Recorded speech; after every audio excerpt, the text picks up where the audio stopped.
Job Xenix YouTube চ্যানেলে আপনাদের প্রত্যেককে স্বাগত। ডিএ নিয়ে অত্যন্ত গুরুত্বপূর্ণ আপডেট আজকের আনন্দবাজার পত্রিকায় প্রকাশিত হয়েছে। আপনারা প্রত্যেকেই জানেন কালকে ডিএ মামলা সুপ্রিম কোর্টে উঠেছিল, তা একদিন পিছিয়েছে, অর্থাৎ আজকে আবারও ডিএ মামলা উঠতে চলেছে সর্বপ্রথমেই। সেখানে সুপ্রিম কোর্টে কী কথাবার্তা চলেছে এবং সুপ্রিম কোর্টে রাজ্য সরকারকে কেন বকা দেওয়া হয়েছে, কি বলা হয়েছে, বিস্তারিত এই ভিডিওতে আপনারা জানতে পারবেন।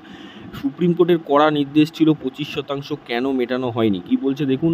সন্দেহজনক ডিএ শুনানির দিন মন্তব্য সুপ্রিম কোর্টের, বকেয়া 25% কেন দেওয়া হলো না, প্রশ্ন তুললেন আদালত, কি বলল রাজ্য। দেখতে পাচ্ছেন এখানে কিন্তু পরিষ্কার কোশ্চেন তোলা হয়েছে যে 25% সুপ্রিম কোর্টের অর্ডার থাকা সত্ত্বেও কেন দেওয়া হলো না। রাজ্যকে কিন্তু কড়া ভৎসনা করা হয় সুপ্রিম কোর্টের তরফ থেকে। কি বলা হচ্ছে বিস্তারিত আমরা দেখে নেব। কেন নির্দেশ মতো বকেয়া মহার্ঘ ভাতা বা ডি এর 25% সরকারি কর্মীদের দেওয়া হলো না, প্রশ্ন তুলল সুপ্রিম কোর্ট। ডি এর 25% মিটিয়ে দিতে রাজ্যকে আগেই নির্দেশ দিয়েছিল শীর্ষ আদালত।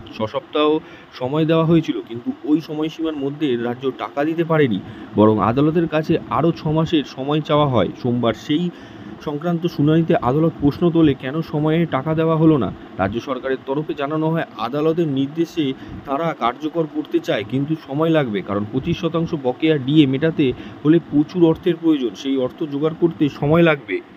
রাজ্য আগে জানিয়েছিল তাদের আর্থিক সংকট রয়েছে, তাই বকেয়া 25% মেটানোর জন্য আরও সময়ের প্রয়োজন। সুপ্রিম কোর্টের অন্তর্বর্তী নির্দেশে পুনর্বিবেচনা ও আর্জি জানিয়েছিল রাজ্যের আইনজীবী।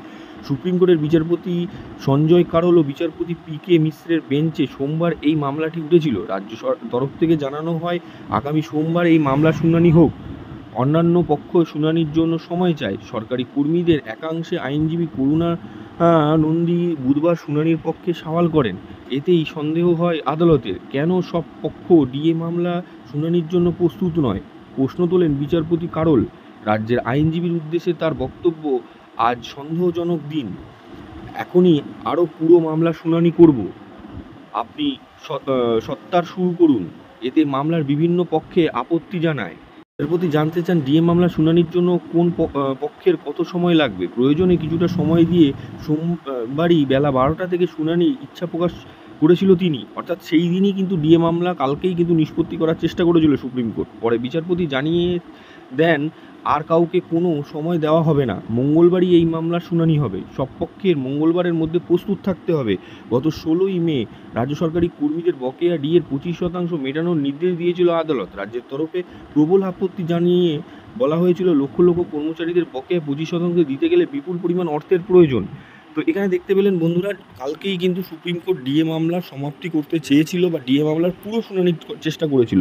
প্রথম দিকে রাজ্য সরকারের যে আইনজীবী তিনি বলেছিলেন তিনি প্রস্তুত নন, সেই জন্য কিন্তু সেকেন্ড হাফে আবারও সময় দেওয়া হয়েছিল যে সেকেন্ড হাফে 12টার পর মামলাটা আবার উঠুক, কিন্তু সেখানেও রাজ্য আইনজীবী জানায় যে তিনি তাতে প্রস্তুত হতে সময় নেবেন না, সময় হবে না তার প্রস্তুত হওয়া। সেই জন্য কিন্তু সুপ্রিম কোর্ট জানিয়েছে এটা কিন্তু সন্দেহজনক, কেন এত সময় চাইছে সুপ্রিম কোর্ট। শেষ পর্যন্ত কিন্তু সুপ্রিম কোর্ট বলে দেয় যে কালকের মধ্যেই আপনাকে প্রস্তুত হতে হবে, অর্থাৎ আজকেই কিন্তু ডিএ মামলা একটা সমাপ্তির সম্ভাবনা প্রবল, কারণ সুপ্রিম কোর্ট যেন তেন উপায়ে কিন্তু ডিএ মামলা সমাপ্তি করতে চাইছে। তাদের কিন্তু কড়া নির্দেশ ছিল 25% ডিএ কেন দেওয়া হলো না এখনও পর্যন্ত। তো এক্ষেত্রে দেখতে পাচ্ছেন সুপ্রিম কোর্টে কিন্তু ডিএ মামলা রাজ্য সরকারি কর্মীদের পক্ষেই গড়াচ্ছে।